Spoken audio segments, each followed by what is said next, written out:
bring war back to their enemies, or whether there was a rogue fleet moving against their own kind for some purpose no rover could yet guess. "And you believe," Ross asked as Torgal finished his resume of the new dangers besetting his people. Torgal's hand, its long slender fingers, spidery to Terran eyes, rubbed back and forth across his chin before he answered.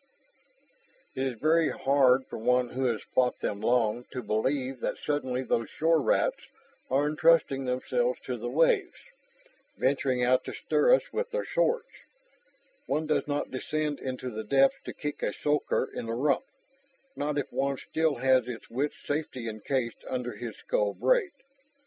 As for a rogue fleet, what would turn brother against brother to the extent of slaying children and women? Raiding for a wife, yes, that is common among our youth, and there have been killings over such matters, but not the killing of a woman, never of a child. We are a people who have never as many women as there are men who wish to bring them into the home cabin, and no clan has as many children as they hope the shades will send them." "Then who?" When Torgal did not answer at once, Ross glanced at the captain, and what the Terran thought he saw showing for an instant in the other's eyes was a revelation of danger, so much so that he blurted out, "You think that we?" "You have named yourself of the seas, stranger, and you have magic which is not ours. Tell me this in truth. Could you not have killed Vistor easily with those two blows if you had wished it?" Ross took the bold course. "Yes, but I did not. My people kill no more wantonly than yours. The coast rats I know, and the Poana, as well as any man may know their kind and ways, and my people. But you I do not know, sea stranger. And I say to you as I have said before, make me regret that I suffered you to claim battle rights, and I shall speedily correct that mistake." "Captain!" The cry came from the cabin door behind Ross. Torgal was on his feet with swift movements of a man called many times in the past for an instant response to emergency. The Terran was close on the rover's heels as they reached the deck. A cluster of crewmen gathered on the port side near the narrow bow. That odd misty quality this day held provided a murk hard to pierce, but the men were gesturing at a low-riding object rolling with the waves. That was near enough for even Ross to be able to distinguish a small boat akin to the one in which he, Karwal, and Locust had dared to see gate of the Poana. Torgal took up a great curved shell hanging by a thong on the mainmast. Setting its narrow end to his lips, he blew. A weird booming note, like the coughing of a sea monster, carried over the waves. But there was no answer from the drifting boat, no sign it carried any passengers. "Who? Who? Who?" Torgal's signal was re-echoed by shell calls from the other two cruisers. "Heave to," the captain ordered. "Wakti, Zyman, Joanna, out and bring that in." Three of the crew leaped to the railing, poised there for a moment, and then dived almost as one into the water. A rope end was thrown, caught by one of them, and then they swam with powerful strokes towards the drifting boat. Once the rope was made fast, the small craft was drawn toward Torgal's command, the crewmen swimming beside it. Ross longed to know the reason for the tense expectancy of the men around him. It was apparent the skiff had some ominous meaning for them.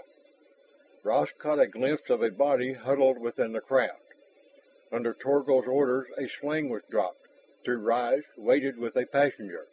The Terran was shouldered back from the rail as the limp body was hurried into the captain's cabin. Several crewmen slid down to make an examination of the boat itself. Their heads came up. Their eyes searched along the rail and centered on Ross. The hostility was so open, the Terran braced himself to meet those cold stares as he would a rush from a challenger. A slight sound behind sent Ross leaping to the right, wanting to get his back against solid protection. Locust came up, his limp making him awkward so that he clutched at the rail for support. In his other hand was one of the hooked swords bared and ready. "Get the murderers!"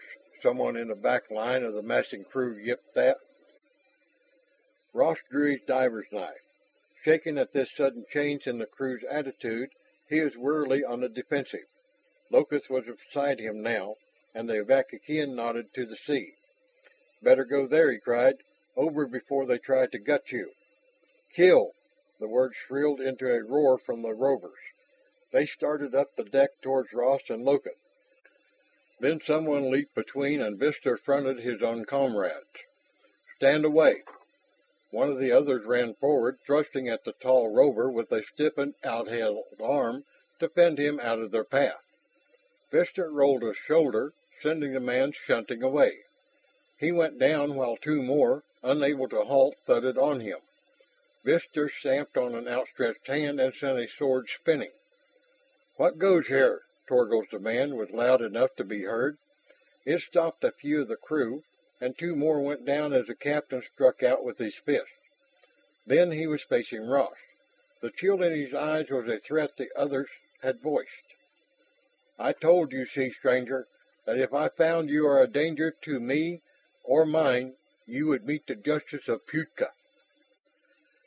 "You did," Ross returned. "And in what way am I now a danger, Captain?" Ad has been taken by those who are not wreckers, not rovers, not those who serve the Phalana, but strangers out of the sea."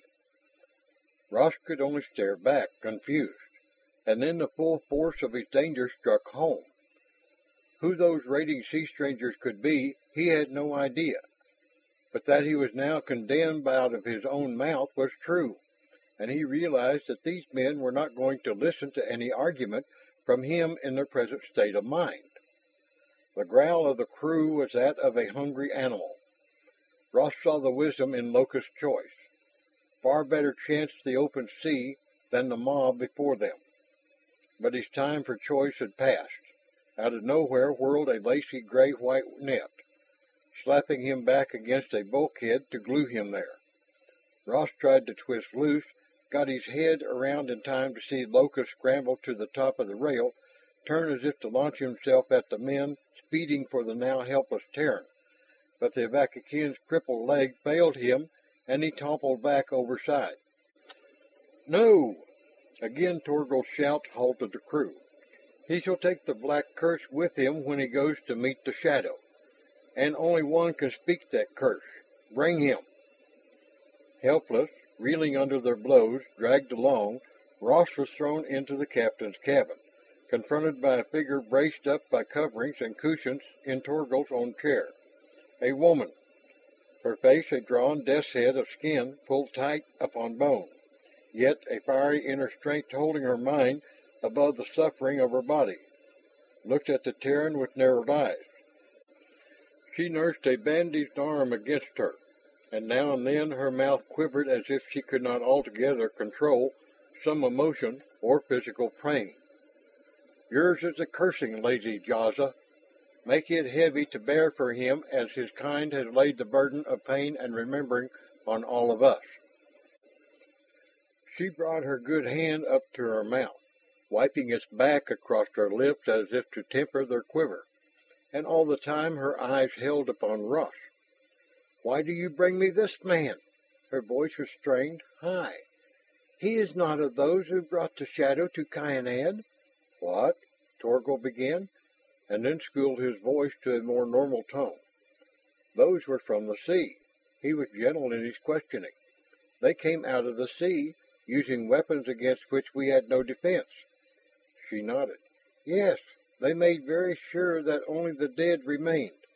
But I had gone to the shrine of Putka, since it was my day of duty, and Putka's power threw its shade over me. So I did not die, but I saw. Yes, I saw." "Not those like me?" Ross dared to speak to her directly. "No, not those like you. There were few. Only so many."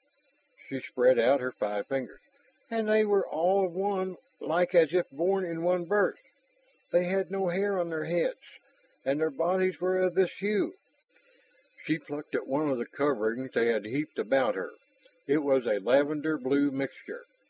Ross sucked in his breath. and Torgal was fast to pounce upon